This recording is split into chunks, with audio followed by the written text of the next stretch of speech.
Que o Senhor ele possa te abençoar nesse dia de hoje, que a palavra dele possa fortalecer a sua vida. Você já convidou alguém para entrar na nossa live? Se você não convidou, ainda dá tempo. Convida aí umas 5, 7, 8 pessoas aí. Manda um aviãozinho aí chamando pessoas para entrar na nossa live e serem edificados agora nesse momento. Eu vou orar por todos que estão participando. Nós vamos orar pela nossa nação, vamos orar pelo nosso planeta, vamos orar pelos estados do nosso país, vamos orar por tudo que tem afligido a humanidade. Tá? E se você tem algum pedido pessoal, gostaria que pudéssemos orar neste culto racional, apesar de ser uma live, mas aqui é um culto ao Senhor. Você pode mandar aí a sua solicitação, o seu pedido, tá bom? Tem uma equipe que vai estar, que está vendo aí todos os comentários e ela vai estar aqui anotando para que possamos orar. Após a palavra, nós estaremos orando também por você, tá bom? Todo culto está ficando, a mensagem fica no nosso Instagram, tá? E pelo IGTV tá ficando mais tempo agora, então o culto inteiro fica disponível para quem quer depois também poder assistir lá novamente, tá? E o bom do IGTV é que fica o culto completo, desde o início do louvor até a palavra e as orações também finais, tá? Como também deixamos também gravado todas as ministrações no nosso canal do YouTube. Porém, no canal do YouTube fica apenas as ministrações, não fica o culto completo, tá? Então que Deus ele abençoe grandemente, poderosamente a sua vida. Eu queria ministrar uma palavra que está escrito aqui no Evangelho de Mateus, que o próprio Jesus ele falou, tá? E eu queria ler para você aqui esse texto maravilhoso, falou muito ao meu coração nesse dia de hoje. Eu queria compartilhar com você e eu acredito que é uma palavra que vai servir para todos nós, tá bom? Está aqui no Evangelho de Mateus, no capítulo 24. Evangelho de Mateus, capítulo 24, diz assim a palavra de Deus. Versículo 37.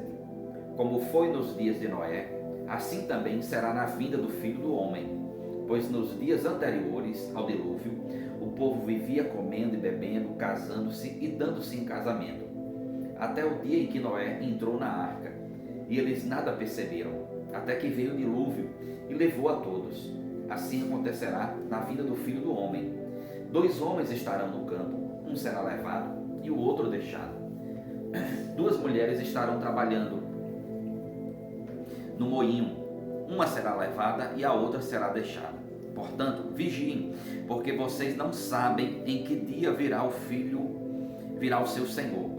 Mas entendam isso, se o dono da casa soubesse a que hora da noite o ladrão viria, ele ficaria de guarda e não deixaria que a sua casa fosse arrombada. Assim, vocês também precisam estar preparados, porque o Filho do Homem virá numa hora em que vocês menos esperam. Desculpa. Amém, querido? Esse texto é maravilhoso e ele falou muito ao meu coração, porque traz uma reflexão para nós e sobre a vinda de Cristo, sobre o arrebatamento da igreja, algo que de fato irá acontecer. E algo me chama a atenção quando eu li esse texto, porque fala sobre a segunda vinda do Filho de Deus, né? E quando nós lemos, por exemplo, o Velho Testamento, e na época em que Jesus ele chega, entre o período do Velho Testamento e o Novo Testamento, quando Jesus aparece pregando o Evangelho e quando ele é anunciado como o prometido, o Messias, algumas pessoas acreditaram e outras não. Mas o fato é que as pessoas, até a época em que Jesus inicia seu ministério, elas estavam aguardando a vinda do prometido, do Messias, do enviado de Deus. Interessante que hoje nós também aguardamos a segunda vinda de Cristo, conforme ele prometeu. É sabido que haverá o arrebatamento da igreja, ou seja, nós seremos levados para os céus vivos, os que estiverem vivos na época do arrebatamento, e a Bíblia fala que o arrebatamento ele será como um abrir e fechar de olhos, algo muito rápido. E nesse período, os que estiverem vivos, eles serão levados vivos aos céus. No momento em que eles estiverem subindo aos céus, os seus corpos serão transformados de um corpo corruptível para um corpo incorruptível. Porque haverá a necessidade de um corpo ser transformado? Porque estaremos diante da glória de Deus. Estaremos e iremos vê-lo face a face.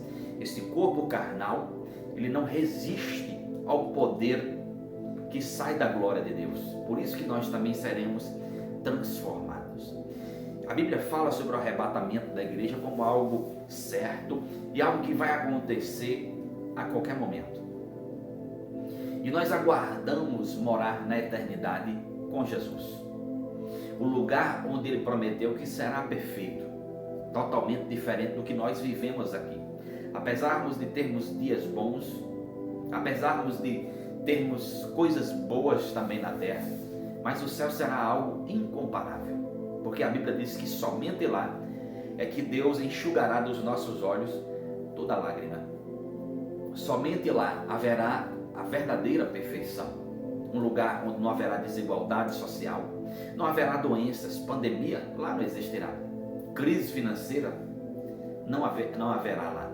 Será um lugar perfeito que Deus preparou para morarmos com Ele na eternidade. Tá? Ao contrário, Deus também preparou um lugar para o diabo e os seus demônios, onde é o inferno. A Bíblia diz que no inferno haverá choro e ranger de dentes, um lugar de sofrimento eterno. São lugares opostos, são lugares totalmente diferentes. Enquanto o céu é felicidade eterna, o inferno será sofrimento eterno. O céu foi criado para aqueles que aceitaram Jesus como seu Senhor e seu Salvador e passou a segui-lo. O inferno foi criado para o diabo, os seus demônios e aqueles que negaram a Jesus e que decidiram viver distante dele. Você foi escolhido para ir para o céu. Jesus, ele morreu por você. Talvez você diga: pastor, mas o senhor não me conhece, eu sou pecador, eu não sou filho de Deus, eu não sirvo a Cristo, eu não tenho temor a Ele, eu não tenho fé nele, eu nem sequer sou merecedor do seu perdão. Mas deixa eu lhe dizer uma verdade: Jesus, ele morreu, ele veio e ele morreu justamente pelos pecadores. Ele morreu justamente para aqueles que se consideram indignos. Ele morreu para salvar os que estavam perdidos. Ele veio para salvar todos os que estavam perdidos. Jesus, ele morreu por você para que você possa morar com ele na eternidade. A salvação, ela é um presente de Deus para quem não merece. A salvação, ela veio para mim, que não sou merecedor, e para você também, que não é merecedor. Só que nós aceitamos a Cristo, passamos a ter o conhecimento dele, recebemos de graça este privilégio de morarmos com ele na eternidade. Porém, até sermos ou arrebatados, ou morrermos e aguardar a ressurreição dos mortos, é importante nós estarmos com ele, ou até a nossa morte, ou até o arrebatamento da igreja. E aí é o que eu vou falar na ministração de hoje, sobre aguardar o nosso Salvador. Nós precisamos estar com esse pensamento. A nossa mente deve estar diariamente pensando nisso, aguardando a vinda do nosso Salvador. Interessante que no capítulo 24, no versículo 37, que eu já li, que eu vou reler aqui, diz assim: como foi nos dias de Noé, assim também será a vinda do Filho do Homem. Pois nos dias anteriores ao dilúvio, o povo vivia comendo, bebendo, casando-se, dando em casamento, até o dia em que Noé entrou na arca, e eles nada perceberam, até que veio o dilúvio e levou a todos. Assim acontecerá na vinda do Filho do Homem. A Bíblia fala sobre os dias de Noé. Não sei se você já ouviu falar sobre Noé, um homem que viveu na época do Velho Testamento, há muitos anos atrás. E Noé, Deus falou para Noé o seguinte: Noé, construa uma arca. Noé, você vai colocar toda a sua família dentro da arca. Um casal de cada espécie você vai colocar dentro da arca. E Deus falou a Noé o seguinte: Noé, devido à humanidade viver tanto em pecado e fazer tantas coisas detestáveis, eu me arrependi de ter criado a humanidade, e tudo vai ser destruído, porque eu vou mandar um dilúvio sobre a terra. E Noé, ele, com obediência a Deus, ele construiu a arca. Ele falou para a sua família, que o ajudou. E Noé começou a chamar as pessoas para entrar dentro da arca. Noé disse, olha, Deus vai mandar um dilúvio. Naquela época as pessoas zombavam de Noé. Noé foi tido como louco, porque naquela época nem chover chovia. Neblina caía sobre a terra. Mas eles não acreditavam que Noé estava falando algo que viria a acontecer. E as pessoas faziam pouco caso, e diz a palavra que as pessoas continuavam suas vidas normais, casando-se, comendo, bebendo, vivendo de forma natural, como nós vivemos hoje. As pessoas casam, as pessoas vivem, as pessoas seguem suas vidas. Mas as pessoas, elas não estão aguardando a vinda de Jesus. As pessoas naquela época não davam a mínima, e eles não aguardavam que viria um dia em que tudo seria destruído. Por quê? Porque eles não acreditavam. E é hoje.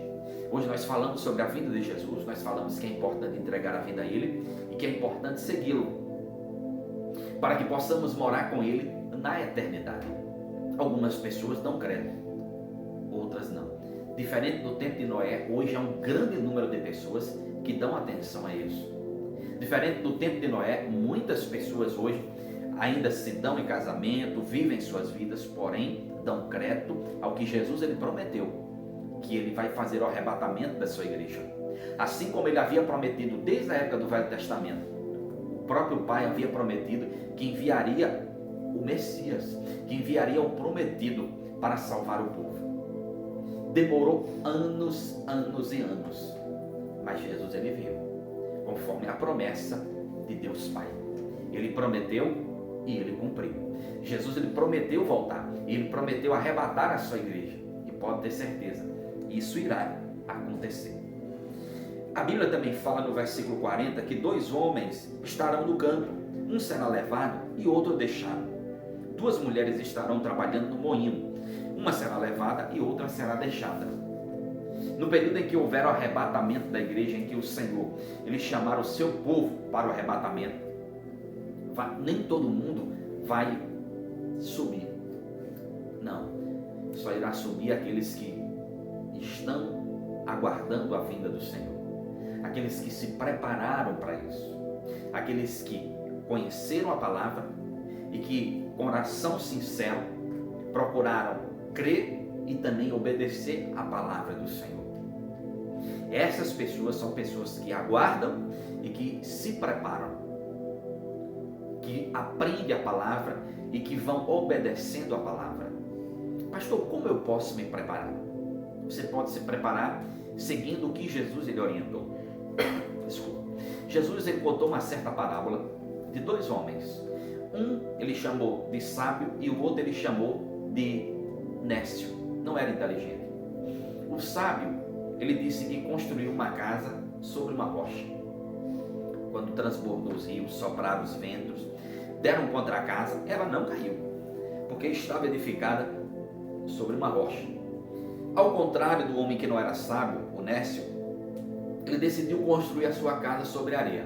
E aí, quando aconteceu os mesmos fenômenos, transbordaram os rios, sopraram os ventos, deram contra a casa, ela caiu, porque estava edificada sobre a areia, não havia um alicerce firme.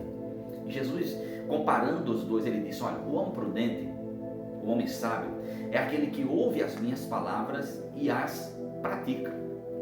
E o homem nécio, ou seja, que não é inteligente, é aquele que ouve as minhas palavras, mas não as pratica.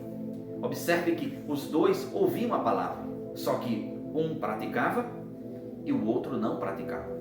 O sábio, o prudente, é o que ouve e pratica. E o tolo é aquele que até ouve, até adquire o conhecimento, mas decide não praticar aquilo que aprendeu. Jesus ele nos ensinou tantas coisas maravilhosas. Ele, por exemplo, nos ensinou que aquele que quiser ser meu discípulo, negue-se a si mesmo, tome a sua própria cruz e siga-me. Em outra passagem, Jesus, falando aos seus discípulos, ele disse, olha, aquele que quiser ser meu discípulo, e ele não aborrecer pai e mãe, ele começa a citar uma série de pessoas, principalmente da sua família.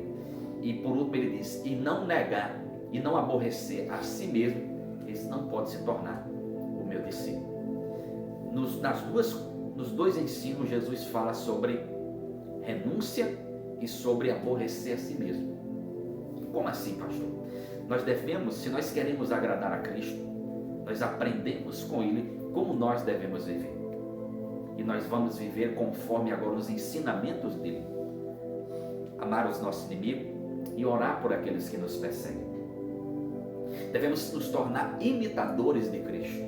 E quando ele fala aborrecer a nós mesmos, ele estava se referindo a nós, quando estivermos diante de tentações, a qual compete a nós a decisão de ceder à tentação ou não. Isso provocará em nós um aborrecimento. Porque quando nós estamos sendo tentados, ou seja, a nossa carne ela é tentada a fazer algo que desagrada a Deus, a nossa carne ela também irá desejar fazer algo que desagrada ao Senhor. Enquanto o nosso homem interior, que tem o conhecimento de Deus, irá desejar agradar ao Senhor. E haverá uma luta interna dentro de nós, entre o querer agradar a Deus e o querer agradar a carne. Se decidirmos querer agradar a Deus, nós teremos que aborrecer a nossa carne, a nós mesmos. Por isso que Jesus ele fala muito sobre isso. Colocar em prática aquilo que se aprende. E isso se torna algo, primeiro, uma decisão nossa, e segundo, passa a se tornar algo espontâneo, sem querer demonstrar isso para as outras pessoas, mas uma decisão em querer agradar o seu Senhor, o seu Deus. Você pode entregar a sua vida a Cristo e você pode segui-lo. É algo muito simples. Você só precisa pedir ao Senhor perdão dos seus pecados, aceitar Ele como teu Senhor e teu Salvador, pedir ajuda a Ele. Certamente Ele irá te ajudar e você vai aprender, e você no decorrer dos dias, das semanas, dos meses, dos anos, você irá aprender como você irá aborrecer a sua carne e agradar o seu Senhor. Você irá aprender como você irá se preparar para aguardar o arrebatamento da igreja, para você encontrar com o Senhor Jesus. Quando Jesus ele fala, ele diz, olha, duas pessoas vão estar no campo, uma vai subir e outra não vai. Duas mulheres podem estar trabalhando no moinho, uma vai subir e outra não vai. O que quer dizer isso? Que nem todos irão subir, nem todos serão salvos, porque alguns, assim como era também no tempo de Noé, não irão dar crédito ao que se é pregado na palavra de Deus. Outros até irão dar crédito, terão conhecimento, mas irão decidir fazer tudo o contrário. Fazer parte de uma igreja, dizer que você vem de uma tradição religiosa, não lhe garante a sua salvação. Não lhe garante que você irá subir ao céu. Mas quem lhe garante que você vai subir ao céu é Cristo Jesus, e está aguardando, está se preparando para isso, através do conhecimento e da obediência à sua palavra. Amém, querido? Então, por isso que no arrebatamento da igreja, alguns irão subir e outros não irão subir. Pastor, como eu sei que eu irei subir? Se você estiver aguardando e se você estiver a cada dia se preparando para isso, conhecendo e obedecendo a palavra de Deus. Você não precisa pagar nada, você não precisa fazer nenhuma promessa, não, é muito simples. Você só precisa entregar a sua vida a Jesus, você só precisa renunciar àquilo que Ele vai lhe mostrar que você deve renunciar, tá? Você não precisa ir para um mosteiro, ficar isolado, trancado dentro de um lugar, querer viver distante de todo mundo. Na verdade será o contrário. Ele irá te dar o conhecimento da palavra e Ele continuará com você, você continuará vivendo uma vida, porém uma vida diferente. Jesus, quando fez a oração sacerdotal pelos seus discípulos, ele orando ao Pai, ele disse, Pai, eu não peço que o Senhor os tire do mundo, mas que o Senhor os livre do mal. Estaremos ainda aqui, mas vivendo uma vida aguardando, com o temor em nossos corações a Deus. Isso aqui eu não posso fazer porque é errado, porque é pecado, desagrada ao meu Senhor. Amém, querido? Essa é a vida que o Senhor Ele quer que você tenha. Já estou encerrando. E no versículo 42, Jesus diz: portanto, vigiem, porque vocês não sabem em que dia virá o seu Senhor. Que coisa maravilhosa. Ele diz: olha, vigiem, porque vocês não sabem que dia virá o seu Senhor. Mas pastor, não ficou complicado Jesus não falar o dia? Não, isso ficou maravilhoso. Jesus, ele sempre foi muito sábio, e no que se refere a isso, ele foi 100% sábio. Porque se ele tivesse deixado um dia certo, imagine se Jesus tivesse falado: olha, no ano 2020, lá no finalzinho de abril é que será o arrebatamento da igreja. Muita gente, irmão, ia pintar, ia bordar, e nesses dias ele queria dizer: olha, agora que eu vou me consagrar, agora que eu vou buscar Deus. Nós não sabemos o dia, mas nós devemos vigiar, ou seja, nós devemos estar aguardando, devemos estar clamando, nós devemos estar em comunhão com Deus, nós devemos estar adquirindo conhecimento e colocando em prática. Nós devemos estar cada dia renunciando à nossa carne, e nós devemos estar cada dia, ainda que pecando, mas pedindo perdão a Ele e resistindo a este pecado para fugirmos e abandonar este pecado, ou esses pecados.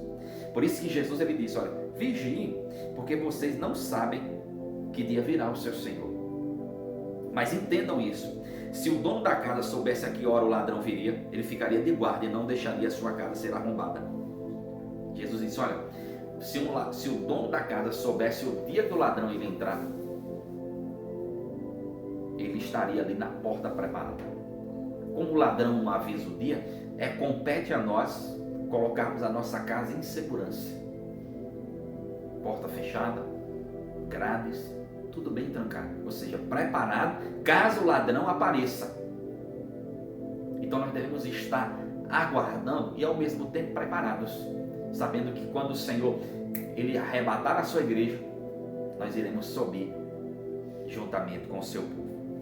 Versículo 44, o Senhor Jesus ele também diz: assim vocês também precisam estar preparados, porque o Filho do Homem virá numa hora em que vocês menos esperam. Sabe quando é que Jesus ele vai vir? Quando eu e quando você menos esperar. Aí haverá o arrebatamento da igreja. Portanto, devemos aguardar, vigilantes e nos preparando para a vinda do nosso Mestre. Amém? Ele quer salvar muitos. Ele morreu por todos. Ele morreu pelos pecadores. Ele morreu por mim. Ele morreu por você. Imerecedores, eu quanto você. Então, querido, aceita Jesus como teu Senhor e teu Salvador. E você, meu irmão em Cristo, se precisa consertar ainda alguma coisa, dá tempo, conserte. Se você precisa pedir perdão ao Senhor, peça perdão ao Senhor. Amém? Eu não sou juiz, não. Inclusive, a Bíblia, quando fala sobre Jesus, fala que Ele é o nosso advogado. Ele é aquele que intercede ao Pai por nós. Um dia Ele virá como juiz, mas por enquanto Ele está como nosso advogado. Ele está para nos advogar, para nos defender. Jesus, Ele te ama.